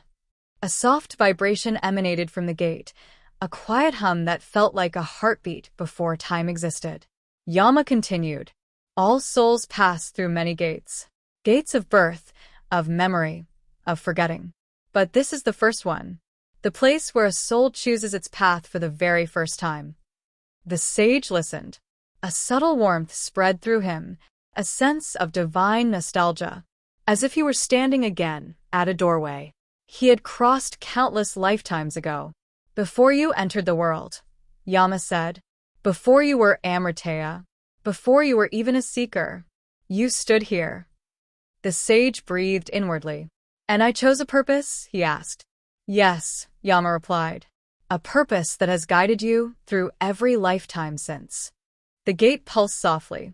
A soft veil of silver light spread across its surface. "Step closer," Yama said, "and it will show you." The sage approached the gate. The closer he came, the more the surface changed, shifting from shimmering light to a deep, radiant clarity. Images began to form. Not memories, not visions, but truths. At first, he saw himself as pure awareness, a luminous presence floating through a vast expanse of creation. Then a second presence approached. Not a god, not a guide, but a reflection of the absolute. A voice, not sound, but intention, spoke. "Will you enter the realms of form?" Rishi Amritaya, in that primordial existence, replied, "Yes." "Why?" There was a pause that echoed across lifetimes. Then the answer came: to learn why beings fear separation. The sage watching this scene gasped inwardly. In that ancient moment, he had chosen a purpose, not of comfort, not of self-gain, but of compassion. He had seen the tremor of fear, the original fracture Yama showed him earlier. He had wanted to understand it, to walk among those who felt alone, to guide them, to know they're trembling from the inside. The gate showed him more. He saw lifetimes, not in sequence, but all at once, each one an exploration of separation. A child lost in grief, a monk wandering mountains seeking truth, a healer tending to the sick with trembling hands, a scholar trying to understand death through words, a soldier refusing to take life even in war, a teacher calming frightened hearts beneath moonlit nights. Each life had been a question. Each breath had been a search. And the culmination of all those searches led him here, to the edge of death, and beyond. The gate pulsed again. "You have fulfilled the journey." The sage trembled with gentle emotion. Not pride, not sorrow. Completion. The gate now revealed something deeper. A single thread of light, not the thread of attachment, but a thread of destiny, connected the sage to Yama himself. The vision unfolded. In the earliest age, when death first became part of creation, a promise was made. One day, a being will cross your threshold awake. One day, a soul will understand fear so deeply that it dissolves fear for others. When that day comes, death will no longer be an ending, but a teacher of freedom. Yama watched this scene with the sage. He did not speak, but reverence radiated from him. "You," Yama said at last, "are that soul." The sage turned to him. "I was destined to challenge you," he whispered. Yama shook his head. "Not challenge," he corrected softly. "Transform." A long silence followed. The gate revealed yet another truth. A ripple of light moving through existence. When the sage crossed the veil awake, the realm beyond death shifted. Fear lost its foundation. The original tremor melted. And now, death would never be the same. The gate closed its visions. The surface became smooth light again. Yama stepped closer and spoke with a depth rarely heard in any realm. "Rishi Amritaya," he said, "you came to understand the fear that binds beings. You have walked into dissolution with awareness. You have returned from the infinite, and you have seen the origin of fear." The sage listened, silent and present. "Now," Yama said, "you must see the final truth of your journey." The gate pulsed softly. A doorway appeared in its surface, but no form stood beyond it. Only radiance, quiet and vast. Yama spoke. "Step through this door, And you will know why death exists. not as an ending, not as a punishment, but as the great compassion that returns all beings to themselves." The sage took a breath, not of air, but of resolve. "I am ready," he whispered. The gate brightened, opening slowly, like a flower blossoming at the end of time. And the sage stepped into the final revelation. The doorway within the gate of origin unfolded like the petals of a luminous, celestial blossom. No hinges, no boundary, only space turning itself inside out to reveal a deeper truth. A warm radiance poured from the opening.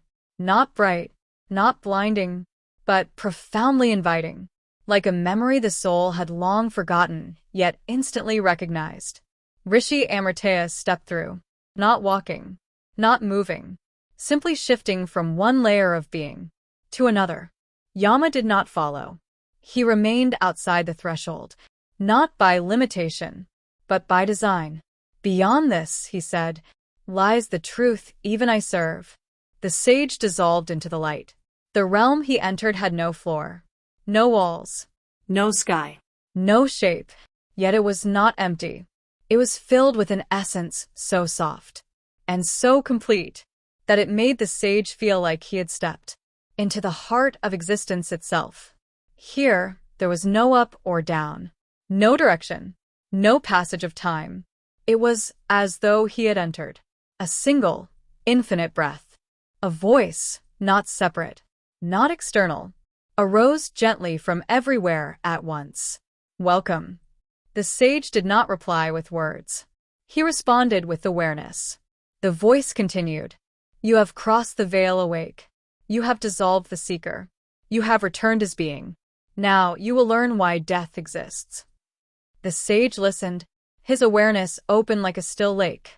A gentle pulse of light gathered before him, and within it, something formed, not an image, not a vision, a knowing. He felt the earliest moment of creation, when the infinite, the unbounded, the one without a second, decided to experience itself. The voice echoed softly. To know itself, the infinite became form. The sage saw it. The one became many. Unity became diversity. Timelessness became time. Each fragment, each soul, was a spark of the infinite, sent into the great unfolding. But in taking form, something impossible happened. The infinite forgot itself, not as a mistake, not as a punishment, but as a necessary step in the journey. The sage felt the reverberation of that truth. The voice continued. Forgetfulness created the path. Remembering completes it. He saw souls enter bodies, forget their origins, learn through joy, learn through suffering, Seek. struggle, Yearn.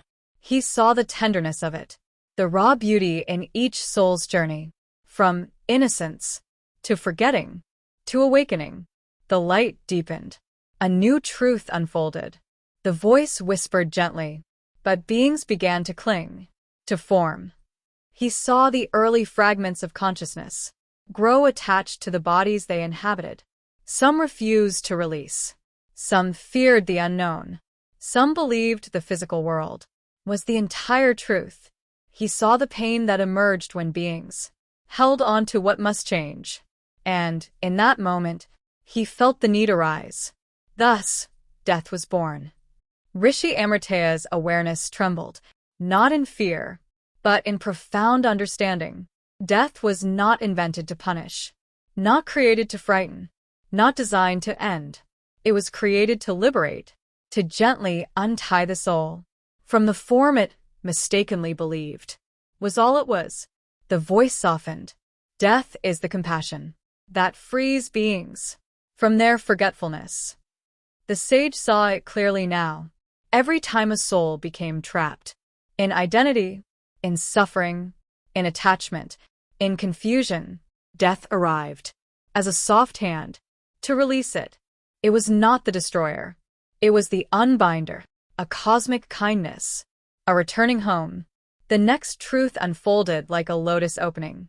He saw Yama, not as a fearsome god, not as a punisher, but as a guardian, a guide, a shepherd of souls, a patient teacher. The voice said, Yama does not take life. He escorts souls, beyond their fear, into remembrance. The sage saw Yama greeting souls with tenderness, even those who died afraid, even those who resisted, even those who carried regret. He saw Yama receive them, soothe them, untangle their last threads of pain, and lead them to the fields where souls rest, where they heal, where they learn, where they choose again. For Yama's realm was not an end. It was a passage, a womb of transformation. The sage whispered, or perhaps the awareness within him whispered, Death is not the opposite of life. It is the opposite of birth. Both serve life. The realm brightened. The truth had been spoken. Another wave of knowing washed over him. He saw himself, Rishi Amritaya, as a being who had walked countless lifetimes. Among those who feared separation, He saw the purpose he had chosen. before ever entering flesh, to understand fear so deeply that he could guide others through it. He saw why he had become a sage, why he had sought truth, why he had asked questions even gods rarely pondered. He saw why he had crossed death awake. He saw why he had returned from dissolution without losing awareness. He saw He was meant. to bring a new understanding to the world of the living. You challenge death, the voice said, not to defy him, but to transform how beings perceive him. A warmth spread through the sage's essence. Purpose. Clarity. Compassion. Oneness. All present. All complete. But the voice was not yet finished. The light grew gentler. The presence spoke with infinite tenderness. To complete your journey, you must return to the world of form. The sage absorbed this without resistance. He felt neither sadness nor attachment, only readiness. You will return, not as the seeker you were, but as the truth you have become. The light pulsed like a blessing. You will return to teach others that death is not the end, but the doorway home. The sage's awareness glowed. He understood. This was why he came. This was why he journeyed so far. To return not wiser, but freer. To return not to teach, but to embody truth. The presence embraced him with light. Are you ready? The sage answered. Yes. The first time he had ever spoken. not as a separate being, but as pure awareness. The light folded around him and guided him back, toward Yama, toward the hall, toward the veil, toward his body beneath the banyan tree, toward the world. The journey back from the gate of origin did not feel like movement. It felt like reassembling, like awareness choosing, gently and deliberately, to form itself again into something that could stand beside death. The infinite radiance softened around the sage, stilling into a luminous whisper that guided him toward the threshold. Slowly, the veil returned, no longer a barrier, but a membrane between two kinds of truth. On one side, the oceanic beingness he had dissolved into. On the other, Yama's twilight realm, the place where souls rest, awaken, and pass onward. As the sage drifted toward that membrane, it parted instantly, recognizing not only his presence, but the transformation he now carried. He crossed without resistance, a ripple, a merging, then a settling, and he stood once more in the realm where Yama waited. Yama turned before the sage even appeared, for he felt the shift long before the veil opened. The presence approaching him was not the Rishi who had entered the gate. It was not even the seeker, or the subtle body of awareness. What returned was something new, something ancient, and profoundly familiar. Yama's eyes, dark, infinite, bright with unspoken truths, widened. The sage did not radiate light the way souls did. He did not vibrate with longing the way seekers did. He did not tremble with memory the way the lost did.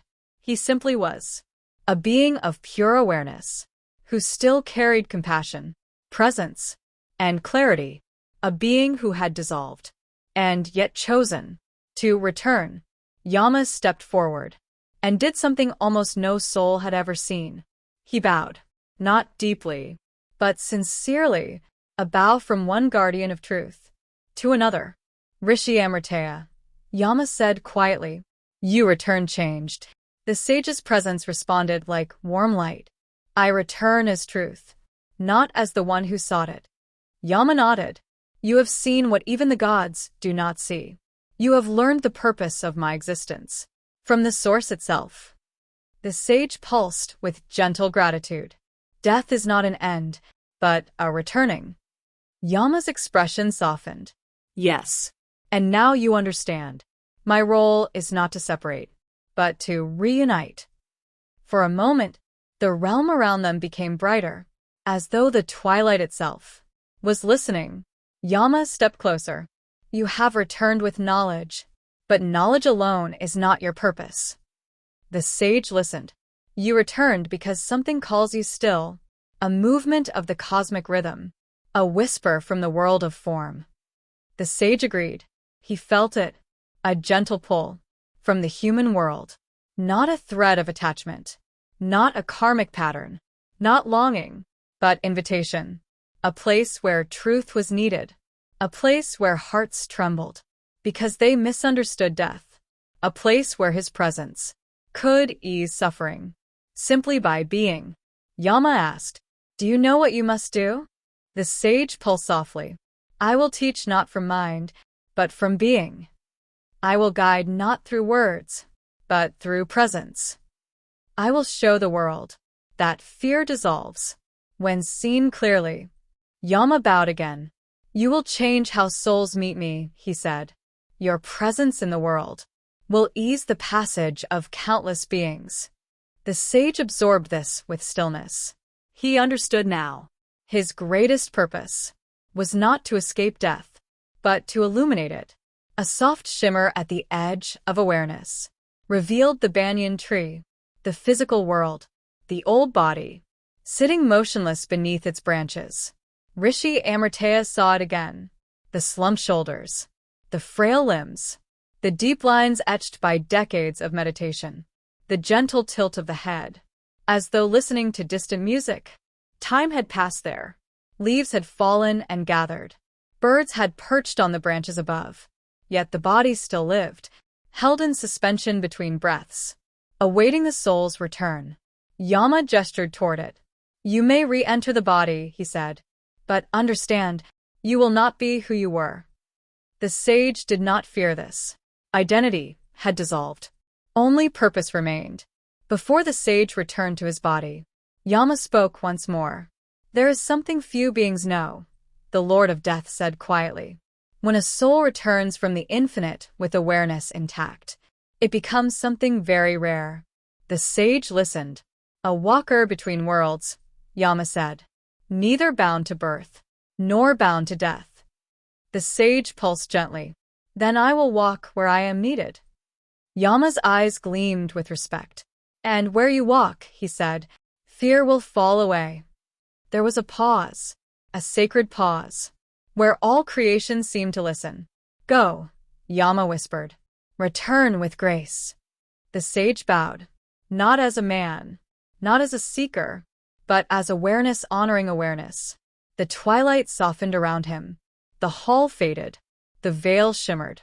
The banyan tree brightened. And Rishi Amritaya descended, not falling, not traveling, simply aligning with the place where his life had paused. He drifted like a breath, returning to the chest that once held it. He hovered above his body, frail but peaceful. A final whisper rose from Yama behind him. "Return gently. The world needs your awakening." The sage of unending breath lowered into the vessel that had served him for so long. Awareness met form. Purpose met presence. Life, once paused, prepared to resume, in a way the world had never seen before. The first thing Rishi Amritaya felt was breath. Not the ragged breath of a tired body, not the shallow breath of someone clinging to life, but a slow, gentle inhalation that felt like the whole forest was breathing through him. Air moved softly into his lungs. His chest rose. His heart, which had rested at the edge of silence, stirred with renewed rhythm. Birdsong returned to his ears. The scent of earth, leaves, and faint blossoms filled his awareness. For a moment, he did not remember where he was, because he was everywhere. Then slowly, his awareness settled into form. He felt the weight of his body again, the curve of his spine, the roughness of the ground beneath him, the familiar embrace of the banyan tree's shade. His eyelids fluttered, and for the first time since his journey began, Rishi Amritaya opened his eyes. The forest looked the same, Golden leaves still drifted gently down, layering the earth in soft color. The river still murmured in the distance, unhurried and patient. The sky still held the same pale blue, gently watched by drifting clouds. But the sage saw it differently. He did not see trees, leaves, sky, river. He saw one continuous being, expressing itself as many forms, each beautiful, each temporary, each sacred. He exhaled slowly, a smile forming on his lips. "How kind," he whispered, voice rough with disuse, "that I have been allowed to return to this simple, beautiful world." He raised a trembling hand and placed it over his heart. The beat within it was not just his. It was the echo of the great rhythm he had heard in the infinite, the pulse that moves stars, births worlds, and quiets souls at their final breath. "This," he murmured, "is not my life. It is life moving through me." Days passed. The people of the nearby village had believed. The sage beneath the banyan tree had passed away. They had seen him still and unmoving for so long that they had begun to speak of him as one who had left the world peacefully. Some came to offer flowers. Some lit lamps near the roots of the tree. Some brought their children and whispered, "He was the sage of the unending breath. May we be blessed by his memory." But one morning, a boy fetching water from the river looked up toward the banyan tree and dropped his pot in shock. The old sage was moving, slowly, carefully, like someone learning again how to inhabit a body. His hands traced the air before him, as if feeling the texture of the world anew. The boy ran back to the village, shouting, "He's awake. The sage is awake." Soon, a small crowd gathered. They approached with reverence, With awe, with a hint of fear. Was this a ghost? A miracle? A dream? Rishi Amritaya opened his eyes fully. As they arrived, there was no confusion in his gaze, no haze, no disorientation, only quiet brightness. A woman bowed low. "Revered one," she whispered, "we thought you had gone." The sage's voice was soft, steady as a calm river. "I did," he said. "And I have returned." They looked at one another, unsure, uneasy, yet unable to step away. One of the elders, a man with lined cheeks and kind eyes, gathered courage. "Returned from where, master?" he asked. The sage closed his eyes briefly, as if bowing inwardly to a memory. "From the place we all go," he replied. "The place beyond the last breath." The villagers fell silent. Even the forest seemed to listen. The elder stepped forward again. "Were you afraid?" he asked. The sage smiled gently. "At first," he said, "I was afraid of losing myself. Not the body, not the world, but the me that seeks, that questions, that wants to remain." He looked around at their faces. Some worried, some fascinated, some already comforted by his calm. "But I learned," he continued, "that what we truly are cannot be lost." He lifted a leaf from the ground, holding it between his fingers. "This leaf will fall," he said. "It will return to the soil, but the tree remains." He let the leaf drift from his hand. "In the same way," he said, "the body returns to earth, but the life that moved through it continues." A young woman, eyes glistening, spoke up. "My mother died last winter," she said softly. "I have been afraid ever since, afraid of what she became, afraid of what will happen to me."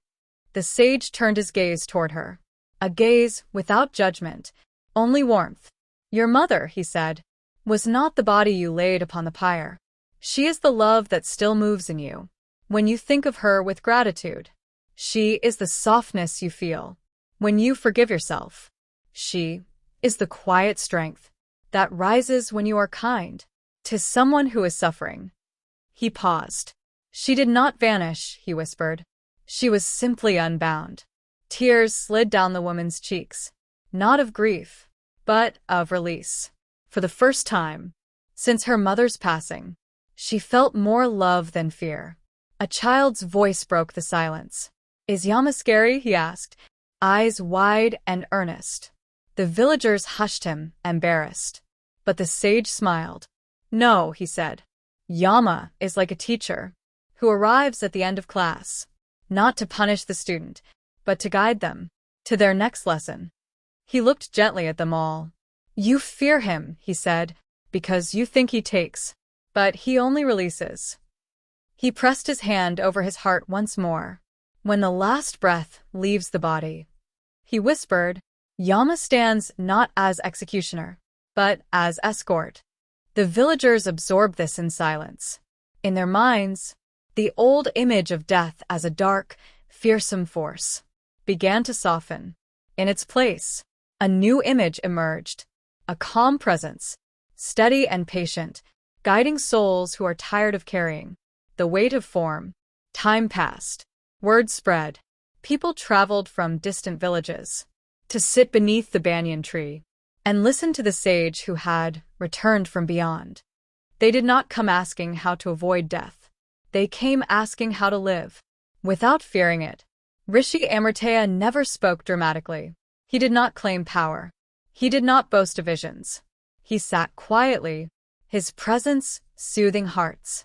Before his words ever reached them, he told them simple truths. That fear is a misunderstanding.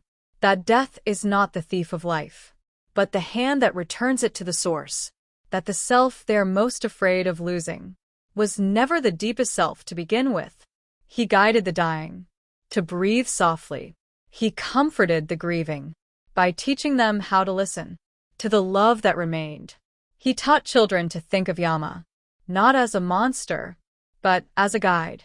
And slowly, in the region around the land of falling leaves, something remarkable happened. People still cried when loved ones passed. They still missed them. They still grieved. But beneath the grief, there was less terror. Beneath the sorrow, there was a quiet trust. Beneath the uncertainty, there was a sense of being held by something greater than birth and death. The sage had not defeated death. He had become its companion, the one who could say, with full awareness, I have walked beyond, and there is nothing there that is not made of love. And now, as you listen to this story, from wherever you are in the world, whatever time it may be for you, perhaps late at night, or in the soft blue hours before dawn, let yourself rest gently in this thought. There is nothing in you that can truly be lost. Not the love you've given, not the kindness you've shown, not the truth you've touched. Even for a moment, the body will rest someday, as all bodies do, but the life moving through you is part of something endless. The ancient sage who challenged death did not win by fighting. He understood. He surrendered. He returned. And with his return, he left behind a single, soft teaching. For anyone who hears this tale, when the last breath comes, do not be afraid. You are not falling into emptiness. You are falling back into what you have always been. So now, feel your own breath. Feel how gently it moves, in and out, like a wave upon the shore. You are held. You're safe. You are part of something boundless and kind. Let your thoughts quiet. Let your body soften. Let sleep come, peaceful and deep. The story is over. But you continue. Crescent moon sparkles.